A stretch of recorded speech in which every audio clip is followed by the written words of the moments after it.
Hello and welcome to another episode of Kia Electric News. This is the last episode of the Kia Electric News of 2024. The next episode will be the 5th of January 2025. I'll start the week with the Kia EV3. Some new longer versions of the Kia how-to videos have now appeared on Kia's worldwide YouTube channel. The first one is the Kia EV3 how to power on and utility mode. It seems to be a longer version than I've seen before. This also shows you can activate utility mode by the pull down menu. The second one is how to set up digital key 2, a longer version, showing how to register all types of digital key, including the RFID card, if you can get hold of one in your particular country. It also implies that the digital key will work on a phone that does not support ultra-wideband by using the NFC features of your phone instead.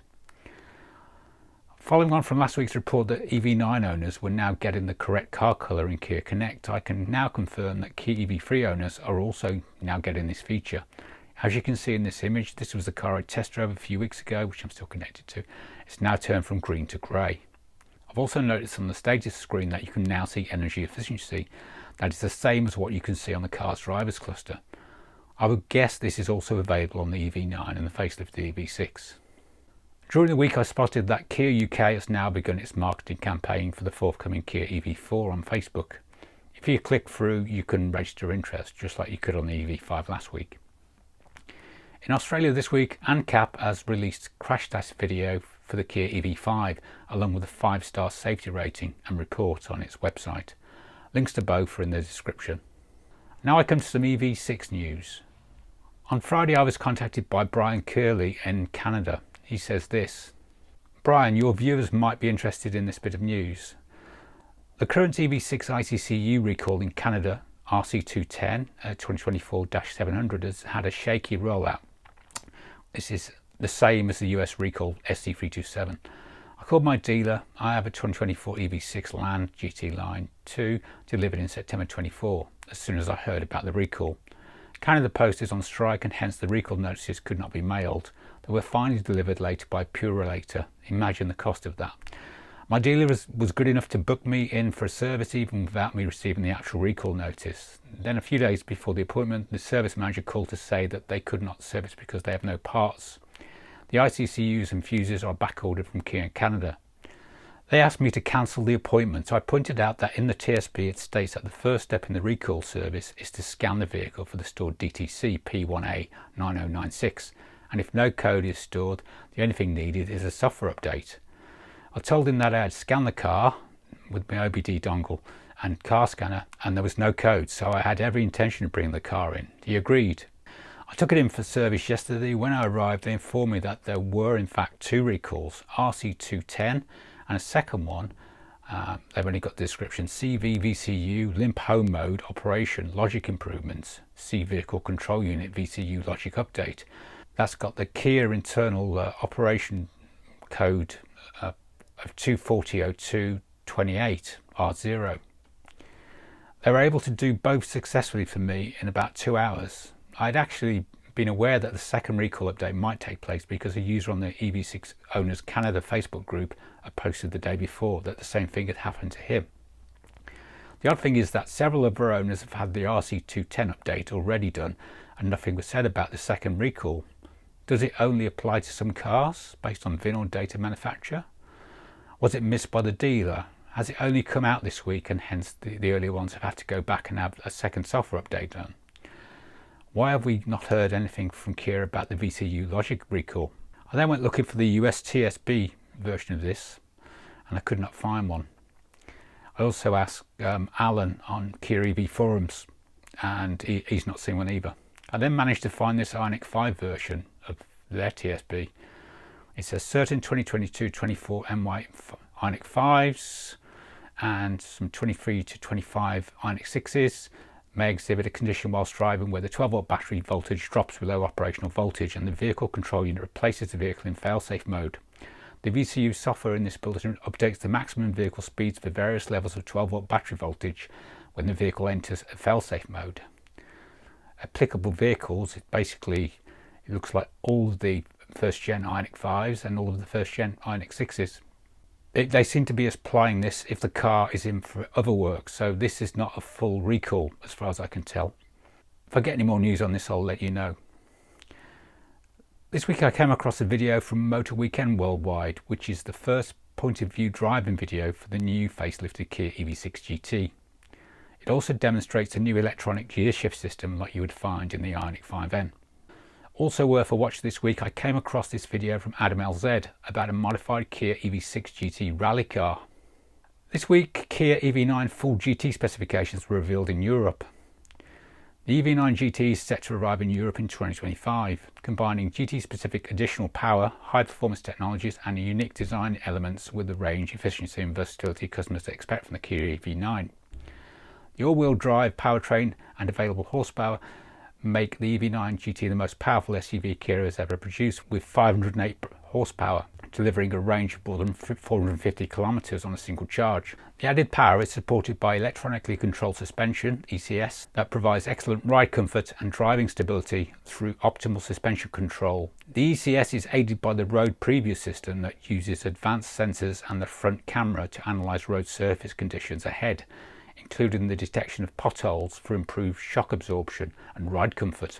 Off the mark, the EV6 GT accelerates from 0 to 100 km per hour in just 4.6 seconds. On the design side, the EV6 GT features unique exterior and interior elements, highlighted by neon accents on the GT exclusive steering wheel and sports seats.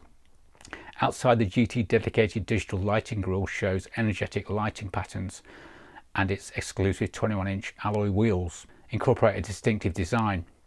In addition, large front brake calipers in neon green with exclusive GT lettering are part of the reinforced braking system. Inside, the dedicated sports seats are trimmed with Alcantara suede inserts and focus on comfort, embossed with the GT logo. The interior is GT exclusive dark grey and black faux leather and suede with neon green accents. Different drive modes can be selected via a button on the steering wheel. The normal, eco, sport, my drive and terrain modes can be easily toggled by the driver depending on the conditions or desired driving style, with the shock damping, steering and brake feel optimised for each mode. Snow mode provides safe driving on snowy roads and distributes torque accordingly to all four wheels to improve traction. The neon green GT button on the steering wheel enables GT mode to offer the full performance potential of the EV9 GT. Ride comfort and stability are supported by the road preview system, while the electronic limited slip differential ELSD with dynamic torque vectoring helps with cornering stability by limiting wheel spin to the tyres with less grip. The EV9 GT also features all the driver assistance systems found on the EV9. In addition, the intelligent speed limit assist is now customizable, allowing the driver to adjust the overspeed warning on the EV9 GT. Benefiting its high performance attributes, the EV9 GT has GT exclusive virtual gear shift system that simulates the experience of a step shift automatic transmission. The driver can use the paddles on either side of the steering wheel to manually shift through the gears for an elevated sense of driving engagement. In-cabin active sound design works with VGS to replicate the sounds of the gear shifts as the EV9 GT accelerates. GT exclusive graphics face the driver through the triple panorama displays, while all passengers can enjoy the unique ambient lighting scheme. Over-the-air updates with Wi-Fi technology, that's new, makes new lighting patterns, content and features available and easily downloaded through the Kia Connect app. So it seems this has got a digital grille for Europe.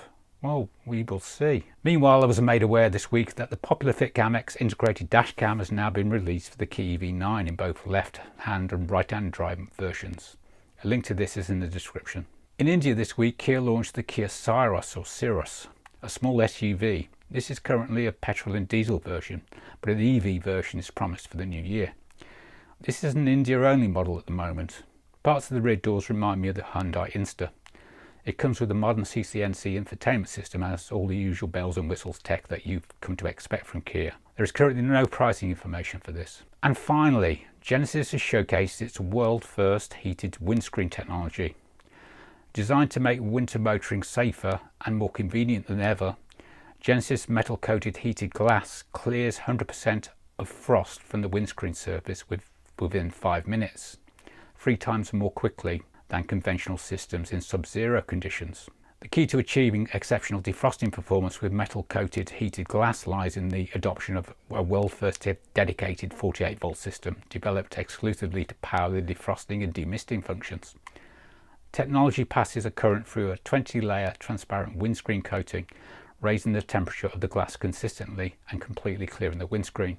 Metal coated heated glass consumes around 10% less power thanks to a significantly quicker defrosting time compared with a conventional HVAC air conditioner. Designed for all seasons, the metal coating layer has a high performance solar reflection function, blocking at least 60% of total solar energy, helping to lower cabin temperature by 2 to 3 Celsius in summer. This greater energy efficiency in colder and warmer temperatures not only allows for greater utilization of convenience features inside the cabin, but also helps to boost available driving range. Metal coated heated glass technology has been tested on the Genesis GV70 and the GV60 electric models in temperatures as low as -18 Celsius, achieving a completely clear windscreen in just 5 minutes. In the same conditions, a conventional 13.5 volt power system is found to take over 15 minutes, highlighting the considerable improvement in defrosting performance in the most challenging conditions. As well as quickly and completely clearing the windscreen, metal coated heated glass enhances visibility by eliminating traditional visible tungsten wires found in conventional glass, which obstruct the vision of drivers. And that's like the system in Fords. There have been strong rumours that this new technology will debut in the 2026 Genesis GV90 electric SUV. That's all for this week and for this year from Kia Electric News. Thanks for all the comments, likes and subscribes. A big shout out to my channel members for your invaluable support. I'd just like to wish all of my viewers a happy Christmas if you celebrate it, or have a great break if you don't. Thank you for watching.